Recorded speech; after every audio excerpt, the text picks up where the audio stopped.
Okay, good evening, everybody. Welcome here to Prog Monster. My name is Murph. I am the host of this show, a show dedicated to progressive rock and other forms of rock music. So I'm back with my series from the month of September, which is those other great prog bands, Great Prog Band War. Only this one is the Other Prog Band War. So we have 32 bands that Ben has put together for me. He's put the initials 16 battles together, and he's put the bands against each other. And so my job here is to listen to them and then give you a little bit on each and then pick one to go on to the next round. And I do thank Brother Murphy for filling in for me yesterday. It was my daughter's birthday, and I had hoped to spend some time with her, but it didn't materialize for work-related reasons. I'm assuming she works a lot. But it was kind of him to fill in. So anyways, we're back here doing this round. This will be episode number 11 on day 11, which will come out tomorrow morning because I tend to do these in the evening or the day before to keep ahead of it. So we have two bands here that I had not heard of before. I didn't really know much about them. I think I knew a little bit about the second band. I remember hearing the name, but I hadn't actually listened to anything by them. So the first band is called, and then I had a little confusion here too. The way in which Ben presented it was the normal way in which he presented them all, but for some reason I thought he had it backwards. But after reviewing it again at the end, I realized he had it the right way in the first place. I don't know why I would ever doubt him. He always gets everything pretty much exactly the way it's supposed to be. So we have Hypnos 69, that's the band. The album is called Legacy. Now, the release date for this is 2022, but I'm thinking that may be a re-release date or a re-recorded date by the YouTube site that has uploaded it. It doesn't seem like the right date, but I couldn't find any other dates to indicate what it was. So I'm going to go with that for now, and if it turns out to be a different date, somebody will let me know, I'm sure. Okay, so the other album that it's going up against tonight is Ragnarok and their self-titled album. So for those of you who don't know what Ragnarok is the end of the world, the cataclysmic time for the Norse mythology. And they've chosen this name. Obviously, there's a connection to that for them. The band is from New Zealand. The album was released in 1974. You know, it's dated sounding, but really good. So anyways, we're going to go on a little bit about the first album first, and then talk about the Ragnarok album. So the first album, Legacy. First of all, I forgot to mention, this is a Belgian group. So I don't think this album was big outside of Belgium for some reason.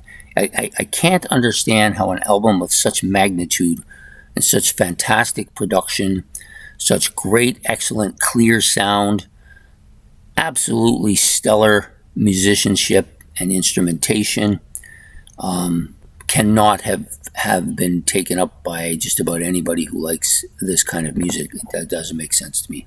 However, these things happen, and there's probably reason for it, and if I dwell far enough, I'll probably figure it out.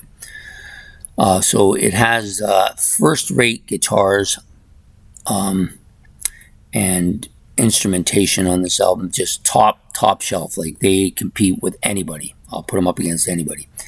The sound and the production is absolutely excellent. It's almost perfection, you know, especially on this album, on this computer, a really excellent sound on it.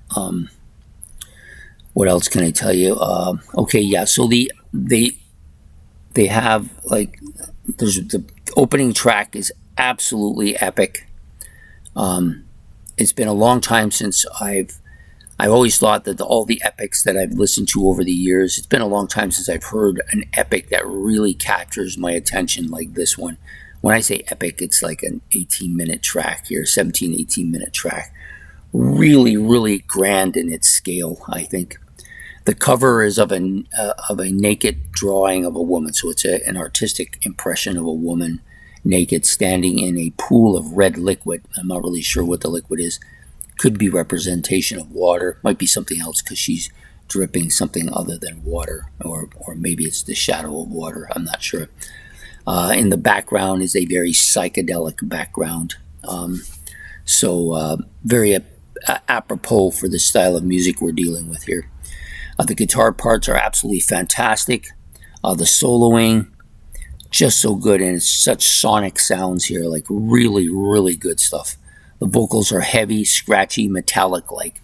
It gives this album almost a progressive metal sound to it, but I wouldn't go as far as to call it that. It definitely is leaning in that direction, but I don't think it quite makes it there. But it's a fantastic album. The flute and the organ and the vibraphone that they use, or the xylophone, it could be a xylophone, but I think it's probably a vibraphone. Excellent sounding, really tastefully done, all of these parts.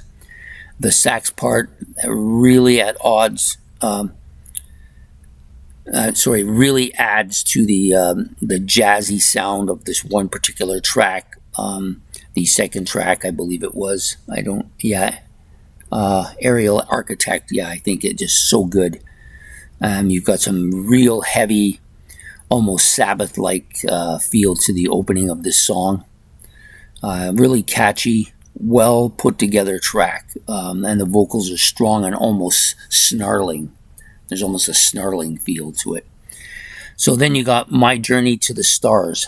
Okay, so this track is a little bit more subdued, with some good bass, some good guitar sounds that follow, and a little bit of a synthesizer part that I really think add to the background behind the guitars and the bass here. The vocals are deeper here. I think that he possibly dropped his vocals down to match the range of the music here. It's a pretty heavy track too, but it's not like a metal track. That's what I was trying to think of what I wanted to say there. So the other two tracks, I just made a little bit of notes on them. Let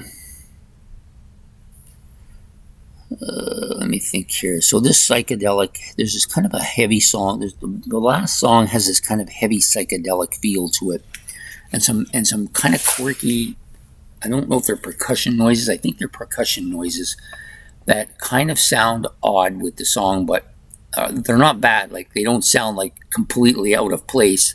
They just sound different, and I like it. I really love this album. It's one of the great albums I've discovered by doing this kind of stuff.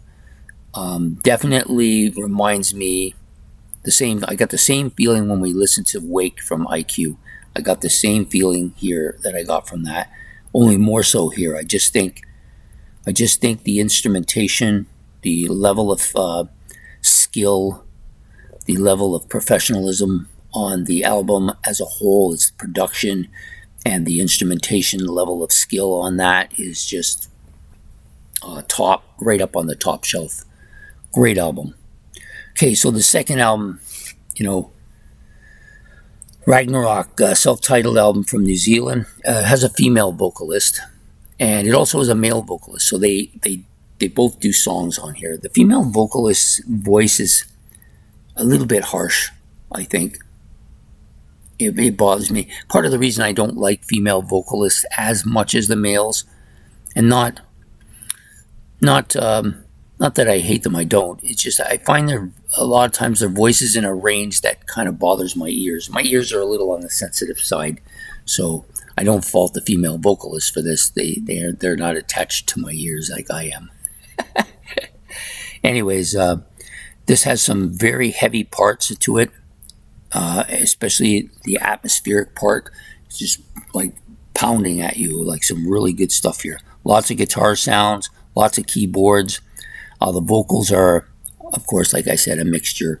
There's mostly the female, but there are some male vocal songs here as well.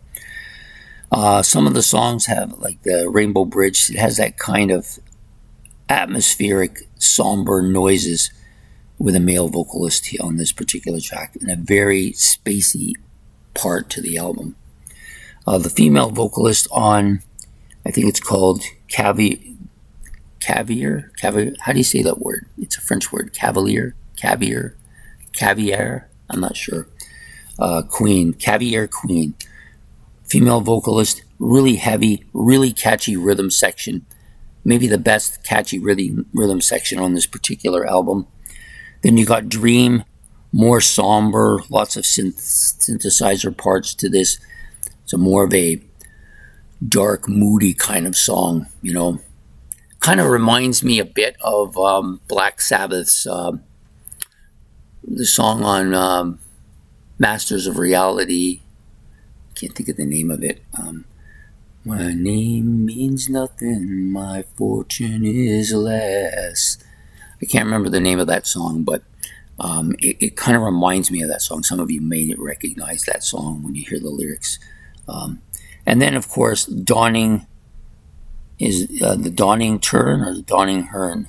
I think it's the Dawning Turn. Vocals are male for this. Really heavy, catchy track. Lots of guitar riffing on this song. Lots of guitar. They do like to use their guitar riffing fairly extensively. The album isn't as good a production as the first album.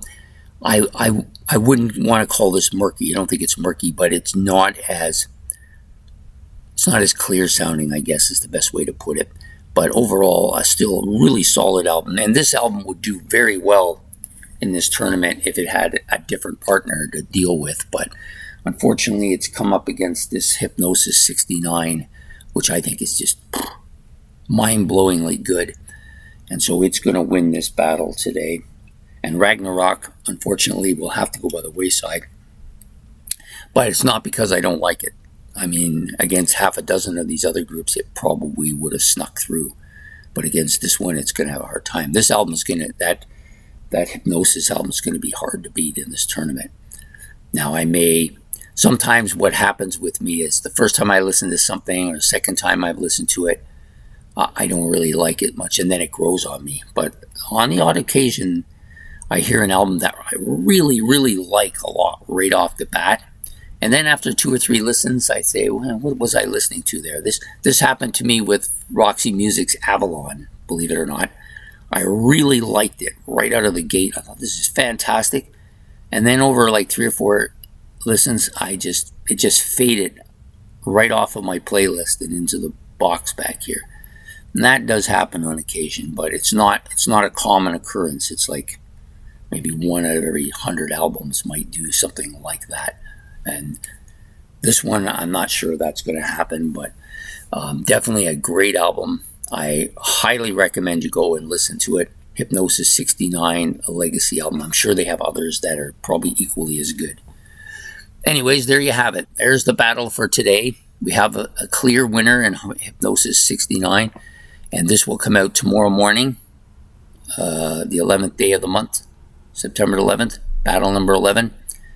Round, still in the first round. We still got a few more to do.